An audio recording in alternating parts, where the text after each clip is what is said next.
You know, Killer Queen can bite the dust, but what if everyone else could? Okay, wait, that's not what I meant. I meant, what if everyone got another ability? Something originally where it was my series standout, but now I'm changing that for the reasons I'll tell you guys at the end of the video. But we're gonna call this series Pierced for right now. I might change the name if the comments give me something that I like, but now we're going to focus on who this video was made for. Okuyasu, Nijimura, and the Hand. Now, Okuyasu is a pretty good character. I was going over him in a character analysis until I had an influx of Kakyoin and Bruno comments, so now I'm choosing between the three. Going over Okuyasu, you could easily go over his traits when it came to DIU. He's a simple man that acts more on his feelings rather than thinking out the situation. There are many moments where Okuyasu has the higher hand, but ended up being the one who loses. I've never really understood why, but that's just his character. He's not supposed to be the guy who thinks. That goes to the more developed characters like Jotaro, Kira, and I'd honestly say Josuke. I feel like there was always something missing when Okuyasu was using the hand though. It wasn't his use of it, but more on there should have been something else to make up for what he does. When Okuyasu scraped space, it came back together, but when it came to things like the ground, it didn't work. I guess that's just something not to consider though, because scraping the ground problem is just what happened to it because it's a big open. But onto the topic of the hand.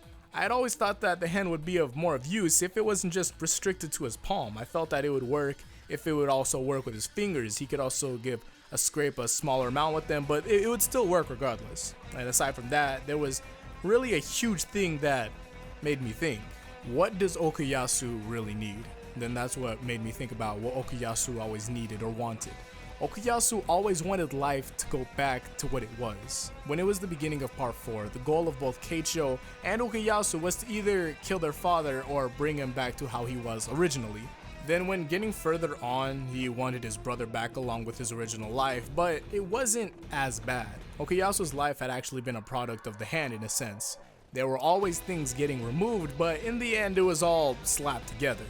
In the end, he was able to accept how everything came to be instead of being pressed about the past. But then that made me think, because me wanting to always fix what had been fixed is a common thing around here. So what if he could actually put back what was taken away? Because I saw some poetic stuff into this. Instead of something being taken away and wanting to deal with what he had now, what if all that was taken was replaced? Now, you can't replace his dad or his brother, but he can have something like a permanent substitute, which is actually a replacement technically, because there's no such thing as a permanent substitute. That was me trying to make everything softer and not as comparable, or just I guess maybe a not as harsh word as replacement. Okuyasu is now fine with what his dad is, but his only family and friend was Keicho. Now his family is Josuke, Koichi, and the other stand users in Morio. His life had got a lot better, and now Okuyasu can live peacefully. But let's give him this ability to match what had happened. So let's get on with setting up the scenario. Now there isn't really any good moment for us to just end up having Okuyasu pierced by the arrow, but I had thought that his previous fights would have something there. And lo and behold, they did. The best moment I'd seen where Okuyasu could get pierced was the fight between him and Red Hot Chili Pepper. I love how Okuyasu was just taking control and just whooping Chili Pepper, but then ended up losing. But let's say that Chili Pepper was rolling through inside of the motorcycle with the arrow.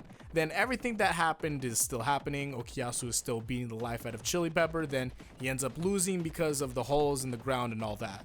So after losing his hand, somehow the arrow gets involved. He possibly falls on that, or when Red Hot Chili Pepper is taking him, he gets stabbed by it. Not focusing too much on how it either pierces him or him and the hand at the same time. He gets pierced, so that's what ends up happening. Now, what will his stand be? What will his ability be? Now, how will this all work? Now introducing the Hand I Shall Unleash. I'd want to have a name for this stand that would both relate to what it does and what it comes from, which means I wanted it to be related to a song by the band, which was the group that had inspired the Hand. His ability is now called I Shall Unleash. It's a reference to the band's song I Shall Be Released. I Shall Be Released is from the band's debut album, Music from Big Pink. Including all of the songs, it's the last song on the album, and there's some poetry in that, with this being the Hand's final or last form. And as simple as it may be, the abilities to put back what was removed, or I guess in this case it's now taken, Originally, what I believe is that the hand and cream would be very much related, and it even goes along the same lines of unreachable dimensions. But in this case, we're giving Okuyasu a reachable pocket dimension. While his right hand removes, his left hand will be able to put back. The similarities in this will be that Okuyasu can consciously decide what he removes and what he can put back. So let's put this into example. It's Okuyasu versus Red Hot Chili Pepper. He just got his right hand removed and all of his friends are about 30 meters away. After being pierced, he takes note of his left and how it feels similar to his right now. Red Hot Chili Pepper is about to take him, but Okuyasu swipes the air and pushes Red Hot Chili Pepper back. Everyone realizes what Okuyasu had just done, and Okuyasu feels a rush of power right then and there. He does multiple swipes in the air and it ends up sending Red Hot Chili Pepper flying because of all the space that he had just added. He hits the ground, but when he looks up, it's Jotaro, Koichi, and Josuke. Jotaro tells Josuke to run over to Okuyasu to stop the bleeding from his arm and to not worry about Red Hot Chili Pepper. Chili Pepper realizes Jotaro is way too close to him and he tries his luck by leaping forward to try to get away, but it's too late.